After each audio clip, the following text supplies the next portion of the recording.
bad. The door behind me, everything else is just gonna be in shadow anyway. So I thought I would say a quick hello. I apologize for not ending last night's vlog very much at all. Like, I think I filmed early evening, late afternoon, early evening, and then I didn't film again all night. Hudson was kind of cranky. Then we had to do dinner, give him a bath, things like that, and before I knew it, the day got away from me, and I wasn't able to film, and honestly, I didn't really feel like filming. It was just one of those days. Hudson was being kind of clingy and needy, which was fine, but it meant that I really couldn't give any attention to my work really, so I had to wait until Seaver got home to be able to do any work, and I wasn't really able to, I don't know, be like away from him very much at all yesterday. And after a while, that does kind of take its toll on you, as much as you love your kid. So yeah, by the end of the night, I was just kind of ready to be done with filming and just doing all that stuff, and just ready to go to bed. So yeah, so I just opened my day 9 Advent, and I apologize, it just does not want to focus as much as I like try and get it to focus on the little, the little tag. But this is from, again, from Sense and Sensibility.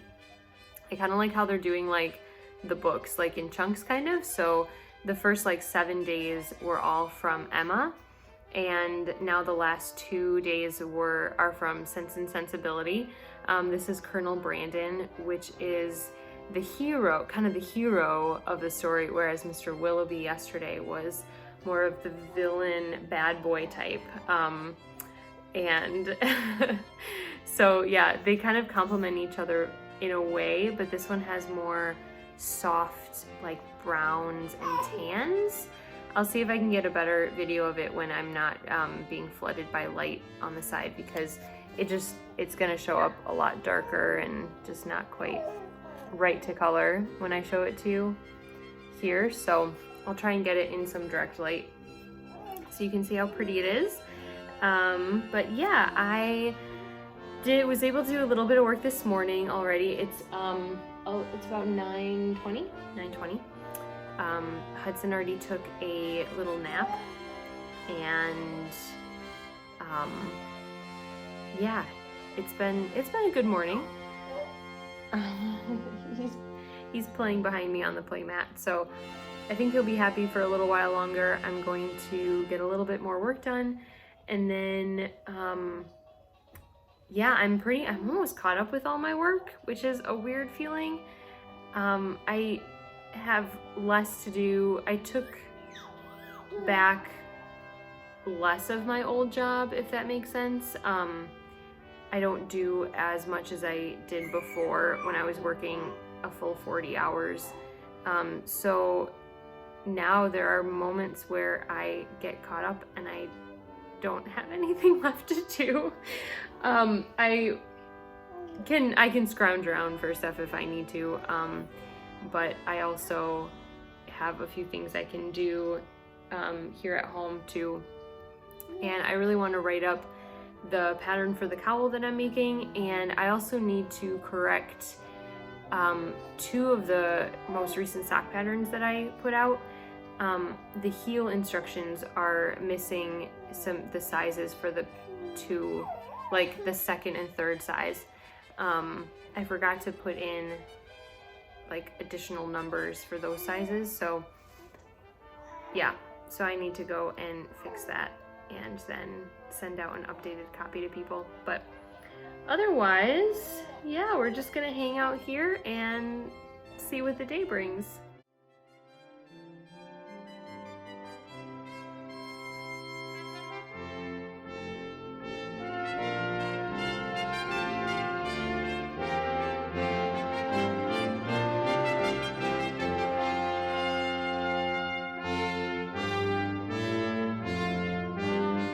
So I finally got the chance to make myself some lunch.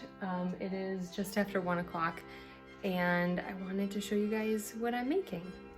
So I just boiled some pasta, and that is draining. It's in the sink in the drainer. Now I am heating up some oil. That's olive oil in there, and I put some cherry tomatoes in there. I like having cherry tomatoes for like salads and stuff, but a lot of times I don't get around to eating them before they get a little soft, or even if they're not soft, you can still use fresh ones. But you like cook these down until they're soft, and then you like burst them. I usually use our like potato masher if they don't burst on their own, and you kind of make this like sauce with them. And then I put in a lot of garlic. I'm actually not sure if that's enough for the amount that I have. I love garlic. And you cook all that together, the garlic and the tomatoes, till you get this really yummy sauce. And then you still have like chunks of the tomato in there, kind of. And then you put the pasta back in, and you put Parmesan cheese with it. So this is the garlic in there, lots of good garlic. And the tomatoes, some of them have split, some of them are getting pretty soft, so I'll sort of let that simmer a little bit for a couple more seconds here, and then I'll take my masher and just mash them so I get all the juice out. So that is what it looks like after I mash the tomatoes. The tomato juice has kind of come out, and then it's just sort of the skins that are in there. And yeah, I'm gonna let that cook a little tiny bit longer, and then add the noodles back in. Sometimes I put red pepper flakes if I'm in the mood for something a little tiny bit spicy. But yeah, it's really tasty. I made this for my sister when she came and stayed with me a couple days when I was on maternity leave, and she really liked it. Didn't you, Jill? She watches these, so. So there it is, all mixed up. I really like the bow ties, the farfalle, I think it's called. But I've done it with spaghetti noodles too, or you could do it with fettuccine or anything. And this recipe, originally I had seen something like this in a recipe, like online recipe, and there's chicken in it and stuff. And sometimes I will put leftover chicken if we have like grilled chicken or something. But I just sort of made it my own. And yeah, it's, like I said, super easy. Now I'm going to add a bunch of, I think there's something going on behind me. Baby is filling his diaper. So I'm gonna add even more of that Parmesan because it's kind of clumpy, so I gotta break it up. But I will let that sort of melt in with the whole big batch, and then I'll put even more on when I eat it individually. And this will be a few meals. I'll eat some tonight, or today, this afternoon for lunch, and then I'll put the rest in the fridge for tomorrow and maybe even for Friday. I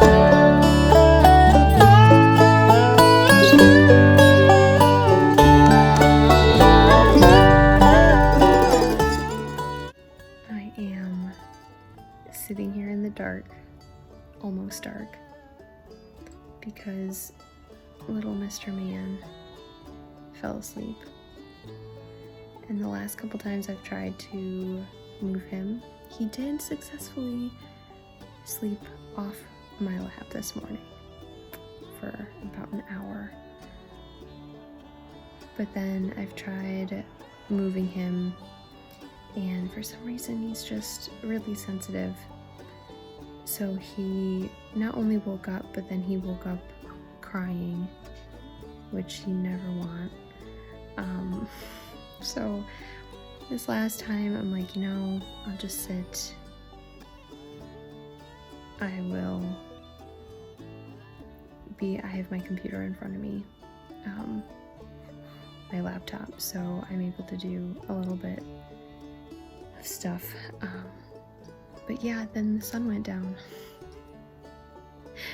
But at least it's pretty. So with the sun down, I really get the full effect of the Christmas tree. You can see we hung up our stockings. We don't have a fireplace or anything, so We want to be able to see them, so we put them up there. I got out all, I don't know if you can see that right there.